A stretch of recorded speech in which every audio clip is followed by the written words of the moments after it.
जोहार झारखंड में आप सभी का बहुत बहुत स्वागत है। मैं हूं आपके साथ सिरांधा शेखर। सबसे पहले आपको देते हैं कोरोना अपडेट। 156 अब झारखंड में कोरोना केस जो है वो पहुंच चुका है, यानी कि आंकड़ा यहां पर भी लगातार बढ़ता हुआ। कल धनबाद में 2 पॉजिटिव केस सामने आए, जिसके बाद आंकड़ा जो 156 पर पहुंच गया है।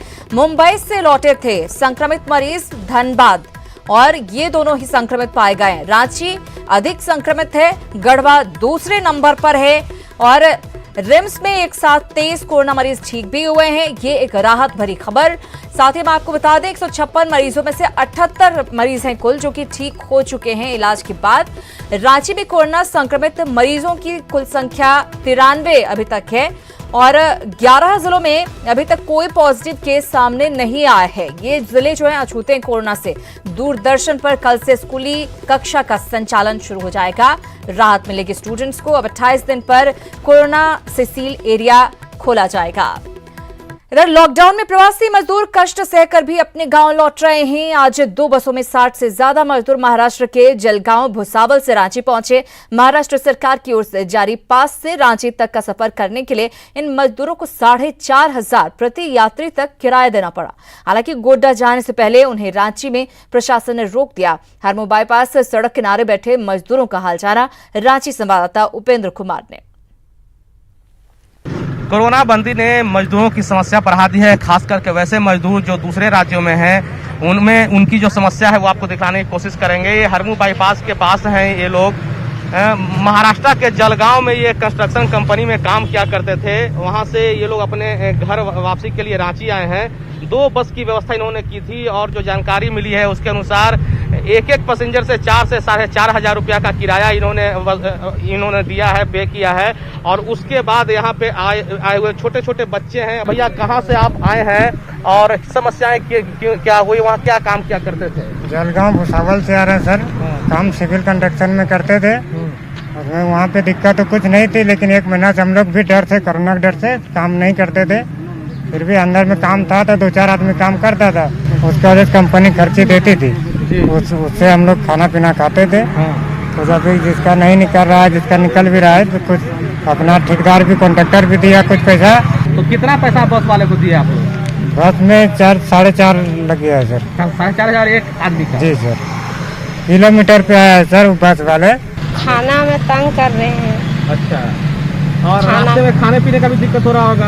हाँ, दिक्कत हो रहा था। महाराष्ट्र से रांची तक का सफर कितना कष्टकर हुआ होगा तब, जबकि तमाम जो होटल्स हैं, ढाबा हैं NH के, वो बंद रहते होंगे। किस तरह से इनको समस्याएं होती होगी। लंबी कतार है। अपने कैमरा पर्सन संत से कहेंगे कि दिखलाएं कि लंबी कतार यहाँ पे है। 2 बसों में आए हैं, लगभग 60 की संख्या है इनकी। महाराष्ट्र सरकार ने बाकायदा पास बनाया था इनका, सबका नाम उसमें है, लेकिन ये अभी अब गोड्डा नहीं पहुंच सके हैं, अपने घर गिरिडीह जिले नहीं पहुंच सके हैं, रांची में ही फंस गए हैं, चूंकि बस वालों ने उन्हें यहीं उतार दिया है। अब जिला प्रशासन की जो टीम है और पुलिस की टीम है अब इनसे बात कर रही है, ताकि इनको यहीं पर या फिर इनके जिले भेज करके इनको वहीं क्वारंटाइन किया जाए। कैमरामैन संत के साथ उपेंद्र, न्यूज 18 रांची। इधर फैक्ट्री बंद होने की वजह से हैदराबाद से पैदल लौटे 30 मजदूरों के सामने संकट का पहाड़ खड़ा हुआ है। इन मजदूरों को गुमला जिला प्रशासन ने अपने संरक्षण में ले लिया है, और इन्हें रामगढ़ के गोला भेजने की तैयारी चल रही है। मजदूरों की स्थिति का जायजा लिया हमारे संवाददाता सुशील कुमार ने। अभी आपको बता दें, लगातार जो प्रवासी मजदूर हैं उनके वापसी का जो गुमला में दौरा है वो लगातार जारी है। आप देख सकते हैं हमारे से पीछे जो मजदूर हैं, ये प्रवासी मजदूर हैं, और ये लोग हैदराबाद में थे और हैदराबाद से लगातार पैदल चलकर यहाँ पहुँचे हैं। और इन लोगों का स्पष्ट कहना है कि अभी अपने घर जाना चाहते हैं। ये लोग रामगढ़ के गोला के रहने वाले हैं, और इन मजदूरों का स्पष्ट कहना है काफ़ी इनको दिक्कत का सामना करना पड़ा है, और वो दिक्कत लंबी दूरी पैदल चलकर ये लोग यहाँ पहुँचे हैं। और प्रशासन की ओर से हालांकि इनको यहाँ व्यवस्था दी गई है। यहाँ से स्पष्ट इनके लिए जो तमाम व्यवस्था की जाएगी वो की जाएगी। इनकी जाँच होगी, जाँच होने के बाद इन्हें कैसे भेजा जाए वो व्यवस्था की जाएगी। लेकिन इतना स्पष्ट है कि जिस तरह से लॉकडाउन के पीरियड में लोगों को दूसरे प्रदेशों में जो काम करने के लिए गए थे, उन्हें काफ़ी परेशानी का सामना करना पड़ रहा है, और मजदूर अब बेचैन हो चुके हैं। लगातार जो केंद्र सरकार के आदेश के बावजूद भी उनको सही रूप से भेजने की व्यवस्था नहीं हो पा रही है। हालांकि झारखंड सरकार की ओर से लगातार व्यवस्था किया जा रहा है, लेकिन हो सकता है कि ये लोग उसके संपर्क में नहीं आए होंगे, और ये लोग लगातार पैदल चलकर यहाँ पहुंचे हैं। और हालांकि देख सकते हैं कि झारखंड में आने के बाद इनके चेहरे पर सुकून तो है, लेकिन इनको ये चिंता सता रही है कि अब इनको अभी गुमला में है, इनको यहाँ रामगढ़ के गोला जाना है, तो गोला कैसे जाएंगे, ये प्रशासन से गुहार लगा रहे हैं। इनकी तमाम जांच होने के बाद इनको गोला भेजने की व्यवस्था की जाएगी, लेकिन प्रशासन की ओर से की जा रही व्यवस्था को लेकर जो रास्ते में भी इनको कोई ऐसी जांच भी नहीं हुआ है, ये भी चिंता का विषय है कि आखिरकार ये जो मजदूर है वो हैदराबाद से लगातार पैदल चलकर यहाँ पहुंचे थे, इनकी जाँच क्यों नहीं।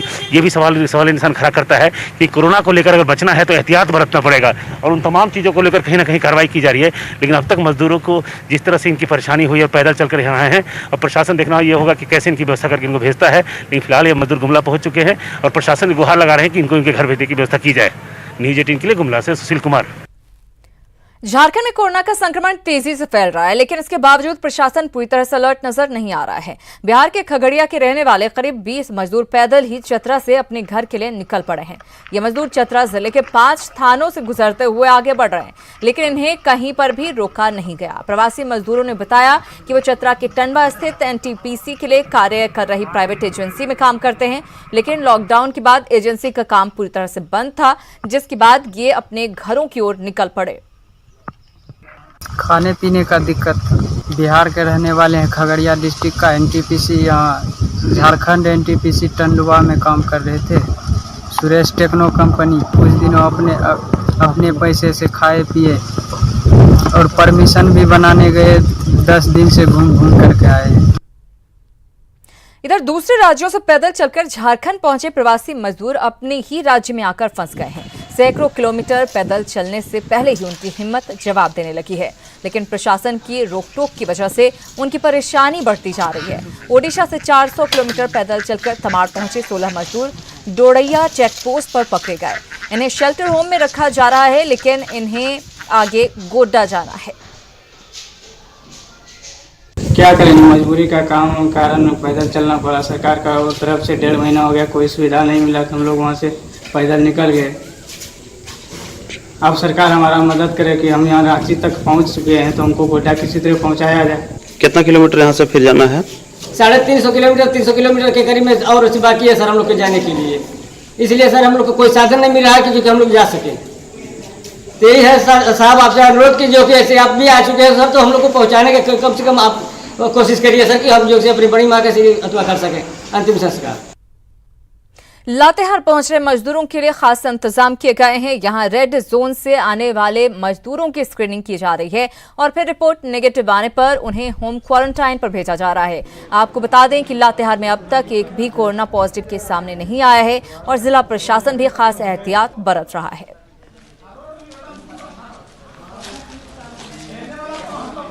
लोगों ने इसमें एक स्टैंडर्ड प्रोटोकॉल अपनाया है कि जो लाल रेड जोन जिलों से आ रहे हैं, आप लोगों ने भी तस्वीरें देखी होंगी कि कैसे अपने राज्य में आने के बाद लोग कितने भावुक हो गए और कितना आश्वस्त हुए हैं। तो हम लोग उसी को प्रयास है हम लोगों का कि उनको उसी प्रकार से आश्वस्त कराया जाए कि वो अपने घर आए हैं, संतुष्ट हो जाते हैं कि इनको किसी प्रकार से संक्रमण नहीं है, तो फिर उनको शपथ पत्र के माध्यम से घर में भेज दिया जाता है। अगले 14 दिन में वो होम क्वारंटीन में रहेंगे। और वेल्लोर से स्पेशल ट्रेन 1100 यात्रियों को लेकर रांची पहुंची। श्रमिकों के साथ इस ट्रेन में बड़ी संख्या में वैसे भी लोग थे जो इलाज कराने वेल्लोर गए थे। अपने राज्य में वापस लौटने की खुशी इन सभी के चेहरों पर देखी गई। वहीं इंतजामों को लेकर यात्रियों ने सरकार की तारीफ की। सभी यात्रियों का हटिया स्टेशन पर गुलाब का फूल देकर स्वागत किया गया। गए थे तकरीबन 25 फरवरी को और वहाँ अपार्टमेंट था मेरी वाइफ का, ऑपरेशन हुआ है। ऑपरेशन 1 महीने के बाद डेट मिला, उसके बाद 25 मार्च को डेट मिला। ऑपरेशन हुआ, उसके बाद 2 दिन पहले उसका लॉकडाउन हुआ। तो इसके ऑपरेशन लॉकडाउन ही में कराए। उसके बाद वहाँ हम लोगों को कोई सुविधा नहीं मिला, न खाने का न पीने का, सब दुकान बंद, लॉक बिल्कुल हो गया। बहुत अच्छा लग रहा है। ये सेवा भावना की अपना सारा डिफेंस के लोग हैं कि जो सेवा भावना में लगे हुए हैं और अभी निस्वार्थ भावना से काम कर रहे हैं। जितने भी लोग प्रवासी लोग अभी आ रहे हैं अपने यहाँ, उनको हम लोग क्या कर रहे हैं कि जो भी मान लिया जो कि चल फिर नहीं पाते हैं, उसको स्ट्रेचर में करके हम लोग गाड़ी तक शिफ्ट करा रहे हैं और लोगों को सेवा दे रहे हैं, पानी का वितरण करा रहे हैं और सैनिटाइज करवा रहे हैं। किसी तरह की कोई समस्या हो रही है तो हम लोग उनकी वो व्यवस्था बना। झारखंड सरकार लॉकडाउन में किसी तरह की कोई छूट देने के मूड में नहीं है, लेकिन उसके ही सहयोगी दल के कुछ नेताओं को फोटो खिंचवाने का शौक इतना ज्यादा है कि वो सोशल डिस्टेंसिंग तक का मखौल उड़ा रहे हैं। यह नजारा धनबाद के बाघमारा का है। यहाँ कांग्रेस नेता रणविजय सिंह जरूरतमंदों के बीच राशन बांटने पहुंचे। उनके सामने ही भगदड़ मच गई। इस दौरान सोशल डिस्टेंसिंग की जमकर धज्जियां उड़ी। लोग अनाज लूटने के लिए मारामारी करते नजर आए। जिसको जो मिला राशन लूटकर चलते बना, जिसे कुछ नहीं मिला वो नाराज नजर आया। क्या हुआ? राशन नहीं मिला वैसा में। क्या कहेंगे उसके बारे में? देने क्या कहेंगे, मतलब नहीं देना चाहिए था, राशन नहीं देना चाहिए था। भगदड़ हो गया यहाँ, मारपीट हो गया, राशन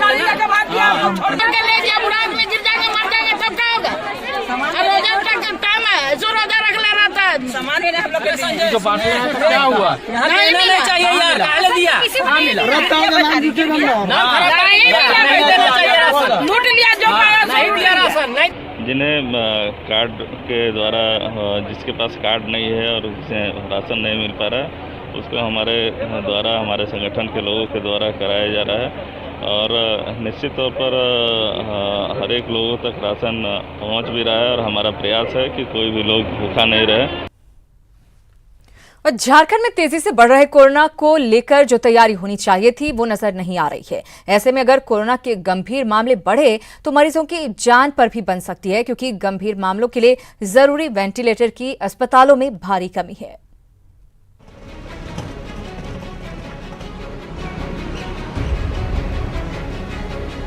झारखंड में लगातार बढ़ रहे कोरोना मरीजों की संख्या अब डराने लगी है। डर इस बात का भी है कि अगर मामले गंभीर हुए तो क्या होगा, क्योंकि बढ़ते मामलों के हिसाब से प्रदेश के अस्पतालों में वेंटिलेटर की काफी कमी है। सूबे के सबसे बड़े अस्पताल रिम्स के स्टेट कोविड सेंटर में 30 आईसीयू बेड में महज 12 वेंटिलेटर हैं, जबकि सदर अस्पताल के गायनी विभाग में 2 स्टेशन वेंटिलेटर और पारस अस्पताल में 6 वेंटिलेटर हैं।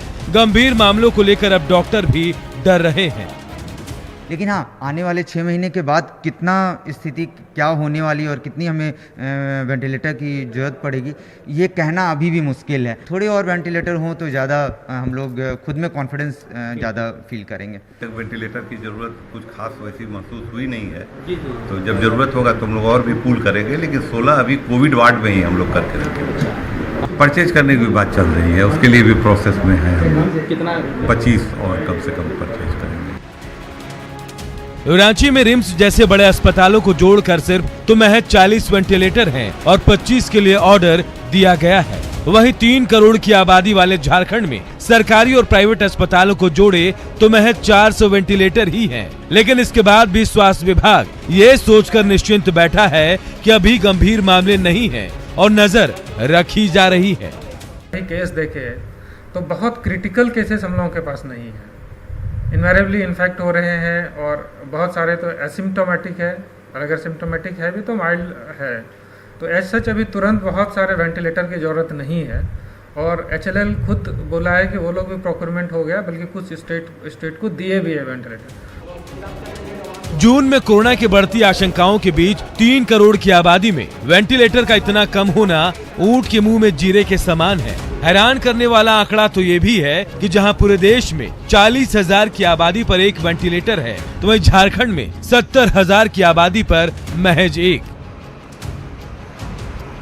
न्यूज़ 18 के लिए रांची से उपेंद्र कुमार की रिपोर्ट।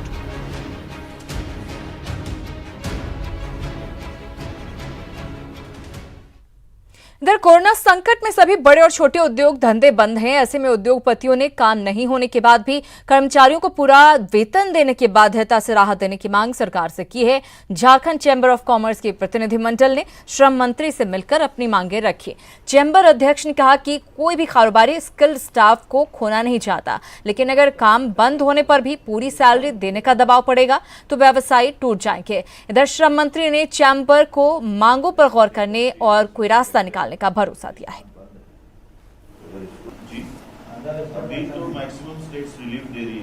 तो हम यही चाहते हैं कि जिस तरह अन्य राज्य एक लिबर्टी दे रहे हैं एम्प्लॉयर एम्प्लॉय को कि अपने म्यूचुअल डिस्कशन के ऊपर कि वो कुछ परसेंटेज काट के भी चाहे तो इस मंथ सैलरी देना चाहते हैं तो वो देंगे। कोई अपने एम्प्लॉय को भूखा मरने नहीं देगा, और ना हम चाहते हैं कि हम अपने स्किल्ड लेबर को किसी तरह छोड़ें। तो हम चाहते हैं कि वो लिबर्टी दी जाए, म्यूचुअली दोनों एग्री करें और एक उसका रास्ता निकले। बीच का रास्ता हम निकाल लेंगे। जैसे अभी समस्या तुरंत आया है। अभी तत्काल कोई किसी तंग परेशानी नहीं होगी और कल विभाग में हम प्रधान सचिव से बैठक करेंगे, इस समस्या का निदान हो जाएगा। और लॉकडाउन के बाद साहिबगंज में ठप पड़ी व्यवस्थाओं में अब धीरे धीरे राहत के दरवाजे खुलने लगे हैं। जिले में आवागमन और व्यापार का द्वार बनी गंगा के रास्ते व्यवसाय को शुरू किया गया है।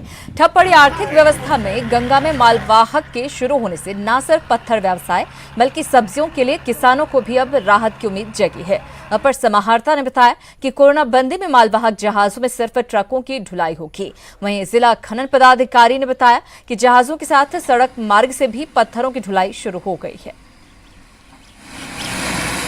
जानकारी हम लोगों ने जो 2 मालवाहक है जहाज, उनको हम लोगों ने अनुमति दिया है केवल मालवाहक जहाज़ों के जो परिचालन के लिए उसमें ट्रकों का परिवहन किया जाएगा।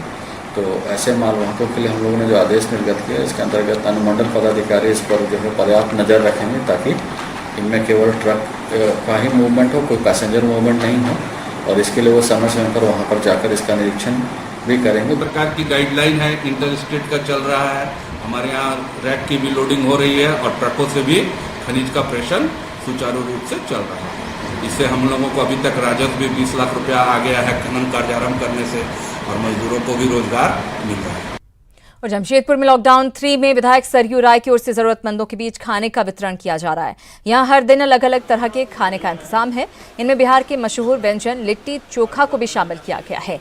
खुद विधायक की देखरेख में लोगों के बीच व्यंजनों का वितरण हो रहा है। किचन का जायजा लिया न्यूज 18 संवाददाता रंजित कुमार ओझा ने। अलग राज्यों के व्यंजन यहाँ दिए जा रहे हैं। आज हम दिखाएंगे कि ये जो किचन में तैयार हो रहा है उसमें आप देख सकते हैं कि बिहार का जो मशहूर है लिट्टी, उसे बनाया जा रहा है। और वो जो यहाँ के मजदूर वर्ग के लोग हो चाहे जो गरीब हैं, उनके पास तक ये जाएगा खाना और वो बिहार के खाने का आनंद उठा सकेंगे। संतोष बहुत होता है और ईश्वर की कृपा है कि अभी तक हम लोगों के भंडार में कोई कमी नहीं हुई है। तो लगता है कि जो खुद अपना काम करता है ईश्वर भी उसकी सहायता करते हैं। 5000 से 6000 के बीच रोज़ाना लोगों के पास हम लोग सीधे पका भोजन के साथ पहुंच रहे हैं। इसके अलावा कच्चा भोजन भी देते हैं।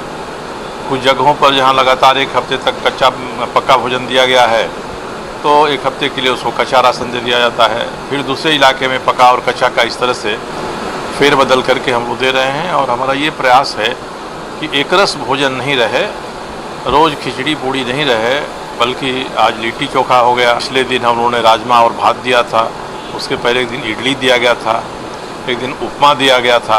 हो सकता है कि कल हम लोग कोई चाइनीज फूड दें, नूडल्स या कोई और चीज़ दें। जमशेदपुर में अनेकों स्वयंसेवी संस्थाएं अपनी क्षमता के आधार पर इसमें लगी हुई हैं। और कभी कभी ये लगता है कि जमशेदपुर एक ऐसा शहर है जहाँ के लोगों के भीतर में परोपकार करने का कीड़ा पल रहा है। बिल्कुल सही कहा आपने कि विधायक सरयू राय जी थे जिन्होंने स्वयंसेवी संस्थाओं से भी आग्रह किया है कि जब तक लॉकडाउन रहे तब तक कम से कम गरीबों के लिए वो सहायता प्रदान करे ताकि कोई भी गरीब भूखा ना सोए। न्यूज 18 के लिए जमशेदपुर से रंजीत कुमार ओझा। खबर रामगढ़ से, जहां NH 33 पर भीषण हादसा हुआ। यहां जमशेदपुर से 18 लोग 20 चक्का ट्रक में सवार होकर यूपी के मुजफ्फरनगर के लिए जा रहे थे। इसी दौरान NH 33 मुख्य मार्ग स्थित माया टोंगरी के पास ट्रक हादसे का शिकार हो गया। बेकाबू हुए ट्रक ने एक बाइक सवार और 3 हाइवा को अपनी चपेट में ले लिया। पुलिस के मुताबिक 3 लोगों की मौके पर ही मौत हो गई। वहीं घायलों को इलाज के लिए अस्पताल में भर्ती करवाया गया है। इन लोग जमशेदपुर से मुजफ्फरनगर यूपी जा रहे थे और यहीं पर एक हाईवा खड़ी थी जो ब्रेकडाउन थी, उसी में यह संतुलित होकर के आई है तेज़ी से और उसमें धक्का मारी है और दोनों गाड़ी चाट के नीचे उतर गई है। 2-3 लोग डेथ किए हैं, बाकी इंजर्ड को अस्पताल भेजा गया है।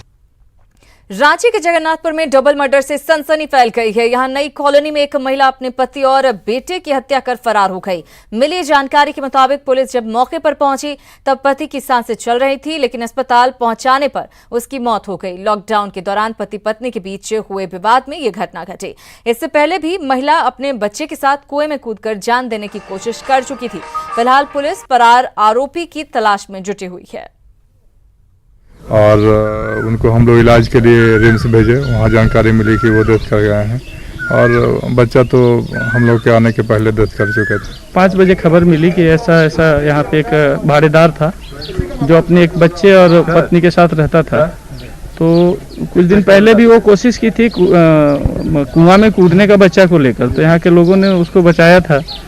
और अभी पता चला है कल रात में अचानक वो कुछ एक टांगी टाइप का था, उससे अपने बच्चे को और पति को मार के ये कर दिया। हाँ, मार दी और फरार हो गई है यहाँ से। बतलाता है कि थोड़ा साइको टाइप का थी, जो अगल बगल के लोग रहते हैं उनसे जो जानकारी मिली है तो बस बतला रहा है कि कुछ दिमागी इस टाइप का थी भी वो। और इस बुलेटिन में फिलहाल इतना ही, लेकिन न्यूज़ 18 बिहार झारखंड पर खबरों का सिलसिला लगातार जारी है।